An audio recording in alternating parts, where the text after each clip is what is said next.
Welcome to my channel জিন্দগি কা সফর উইথ দেবপ্রিয়া। বন্ধুরা, তোমরা সকলে কেমন আছো? আশা করছি সকলেই খুব ভালো আছো। আর আজকে থেকে আমি শুরু করতে চলেছি 2023 সালের ডিসেম্বর মাসে আমরা চলে গিয়েছিলাম দীঘা, তারই ব্লগ আজকে থেকে আমি তোমাদের সাথে শেয়ার করব আমার দীঘা ট্যুর 2023-এর সমস্ত ডিটেলস। আশা করব তোমাদের সকলের আমার ভিডিওগুলো ভালো লাগবে আর ইনফরমেটিভ লাগবে। তাহলে চলো শুরু করছি আজকের ব্লগটা। আজকের দিনটা খুব সকাল সকাল শুরু হয়েছিল। তার কারণ হচ্ছে এবারে আমরা দীঘা যাচ্ছি ট্রেনে করে নয়, বাসে করে দীঘা যাওয়ার অভিজ্ঞতা বন্ধুরা আমাদের প্রথম। সেই রকমই আমরা সকলে মিলে, অর্থাৎ আমার বাবা মা, আমার ছোট বোন আর বোনের পুচকি মেয়ে, সবাই মিলে আমরা চলে এসেছি গড়িয়ার বাস ডিপোতে। এখান থেকেই আমাদের দীঘা যাওয়ার শুরু হবে, এখান থেকেই বাস ছাড়বে। তো কিভাবে বুকিং করতে হয়, কিভাবে বাসের টিকিট পেতে হয়, কত রকমের টিকিট আছে, কোথা থেকে বাস ছাড়ে এবং সমস্ত খুঁটিনাটি আমি কিন্তু শেয়ার করব। এবং সমস্ত কিছু জানার জন্য কিন্তু দেখতে হবে আমার ভিডিওগুলো, তাহলেই কিন্তু তোমরা সমস্ত ইনফরমেশান পেয়ে যাবে। তো এখন আমি তোমাদেরকে দেখাচ্ছি, দেখো এটা হচ্ছে আমাদের বাস। আর এখানে এই যে গড়িয়া বাস ডিপোটা, এটা আমাদের বাড়ি থেকে খুব কাছে। আমরা সকালবেলা একটা ক্যাব বুক করে নিয়েছিলাম, যেহেতু খুব সকালবেলা, সেই জন্য আমরা পাবলিক ট্রান্সপোর্টের অপেক্ষায় আর ছিলাম না। পাবলিক ট্রান্সপোর্ট বলতে বাস আছে বা ধরো অটো আছে, টোটো আছে, নানান রকম, কিন্তু সেগুলোর অপেক্ষায় ছিলাম না। আমরা একেবারে ক্যাব ভাড়া করে নিয়েছিলাম। আর ক্যাব ভাড়া করে নিয়েই আমরা পৌঁছে গেছি গড়িয়া বাস স্ট্যান্ডে, যেখান থেকে কিনা বাস ডিপোতে, যেখান থেকে কিনা দীঘা যাওয়ার বাস ছাড়ে। তোমাদের জানানোর জন্য বলে রাখি বন্ধুরা, যে দু রকমের বাস আছে, একটা হচ্ছে নন এসি আর একটা হলো এসি। আমরা কিন্তু এবারে এসি বাস বুকিং করেছি, ওয়েস্ট বেঙ্গল ট্যুরিজম ডিপার্টমেন্টেরই বাসগুলো, সরকারি বাস এগুলো। বেশ ভালোই অভিজ্ঞতা আমাদের ছিল। এখানে দেখো আমার বোন আর বোনের মেয়ে, আমার মা রয়েছে আর বাবা বসে আছে, আর আমি আর আমার বোন সব সেলফি তুলে রেখেছি, বিভিন্ন রকম স্মৃতিগুলো আটকে থাকে। আমি এখন বাসে উঠে পড়েছি। আমাদের কখন বাস ছাড়ার সময় ছিল এবং কোন কোন সময় এই বাসগুলো ছাড়ে, এসি বাসই বা কটার সময় ছাড়ে, কতগুলো এসি বাস আছে, নন এসি বাসই বা কখন ছাড়ে, সকালবেলা, বিকেলবেলা, দুপুরবেলা, সন্ধ্যাবেলা, যার যেরকম সুবিধা হবে ঠিক সেরকমভাবে কিন্তু তোমরা উঠে পড়তে পারো বাসে। বিভিন্ন সময় বিভিন্ন রকম বাস আছে, আমি কিন্তু ইনফরমেশানগুলো দিয়ে রাখবো। তো বাসে উঠেছি আর ফাঁকা বাস, তো সেলফি তো বানতা হয়, এই জন্য কিন্তু সেলফি তুলে নিয়েছি অনেকগুলো, আর সমস্ত সেলফিগুলোই তোমাদের সকলের সাথে শেয়ার করেছি। এটা হচ্ছে বাসটা আমি ডিসক্রাইব করার চেষ্টা করেছি ভিডিওর মারফত। তো এই সিটগুলো বেশ কমফোর্টেবল ছিল, লং জার্নির জন্য যেরকম বাস হয় সেরকম। আর দেখো স্টোরেজের জন্য ওপরে এরকম র্যাক করা আছে।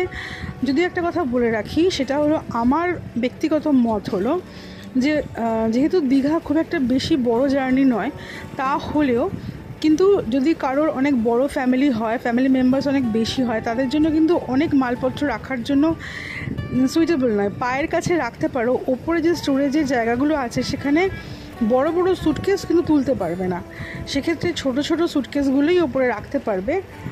আর আমরা সেরকমভাবে ছোট ছোট সুটকেসগুলো রেখে দিয়েছিলাম। আর বড় সুটকেস আমাদের সাথে ছিল, যেহেতু আমার সাথে ছোট্ট মিঠাই রানী যাচ্ছিল, তো সেই জন্য ওর তো জিনিসপত্র, দরকারি জিনিসপত্র প্রচুর থাকে, বাচ্চা, আর ওর যেহেতু 4 বছরের নিচে বয়স, সেই জন্য সেই সুটকেসটা কিন্তু আমরা পায়ের কাছে রেখেছিলাম। তো এখন আমাদের বাস জার্নি শুরু হয়ে গেছে, আর আমি পুরো ফুল ডিটেলসে ডিসক্রাইব করার জন্য কিন্তু ভিডিও করিনি। তো এখন দেখো আমরা পৌঁছে গেছি আমাদের হোটেলে। হোটেলটা কিন্তু আমরা আগে থেকে বুক করে নিয়েছিলাম, যদিও এটা ডিসেম্বর মাস, তথাপি আমরা আগে থেকেই কিন্তু দীঘাতে আমি হোটেল বুকিং করে নিয়েছিলাম। আচ্ছা, কোন হোটেল বুকিং করেছি, কীভাবে বুকিং করেছি, সেগুলো আমি দিয়ে রাখবো সমস্ত ইনফরমেশান। কত ঘন্টা সময় লেগেছে আমাদের গড়িয়া বাস স্ট্যান্ড থেকে একেবারে দীঘা বাস ডিপো অবধি পৌঁছাতে, সমস্ত রকম ইনফরমেশান কিন্তু দেওয়া থাকবে। তার জন্য কিন্তু দেখতে হবে আমার ভিডিওটা। এবারে আমি একটুখানি দেখানোর চেষ্টা করছি যে আমরা যে হোটেলে ছিলাম সেখানেই কিন্তু রেস্টুরেন্ট ছিল, আর ভীষণই খাওয়া দাওয়ার ভালো বন্দোবস্ত ছিল।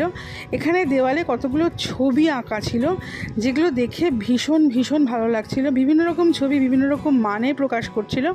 তো দু একটা মানে আমি বুঝতে পারিনি, কিন্তু বেশিরভাগ মানে বুঝতে পেরেছিলাম। যেমন এই ছবিটা দেখো, মা দুর্গাকে সাজানো হচ্ছে, মাকে চক্ষুদান করা হচ্ছে, খুব গুরুত্বপূর্ণ একটা বিষয়। আর এই যে ছবিটা, এখানে হচ্ছে বাচ্চারা রং খেলেছে, যদিও বাচ্চাদের কিন্তু কোনো রকম রং হয় না, ওদের একটাই রং, সরলতা। আচ্ছা, এই দেখো ছবিটা, এটা হচ্ছে প্রকৃতিকে বোঝানো হয়েছে। প্রকৃতি উড়ে একজন মহিলা একজন স্ত্রী রয়েছেন। এখানে হচ্ছে বাচ্চারা কত সরলভাবে খেলাধুলো করছে সেটাই প্রকাশ করা হয়েছে।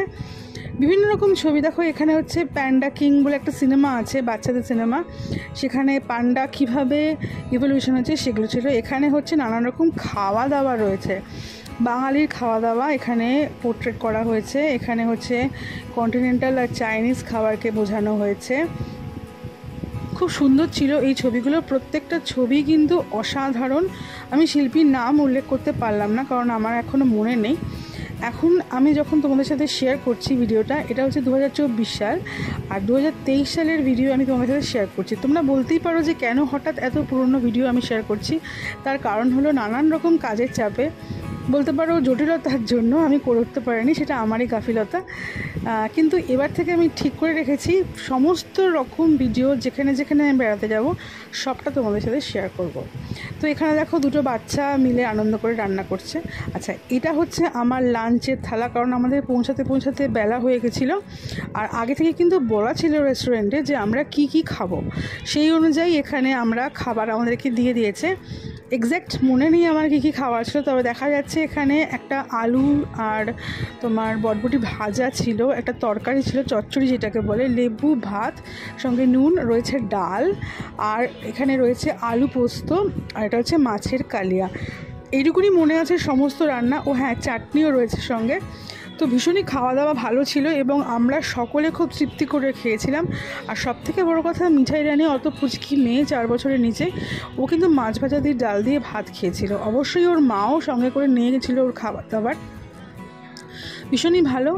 এটা হচ্ছে আমার প্রথম দিনের অভিজ্ঞতা। আশা করব তোমাদের সকলের ভালো লাগবে।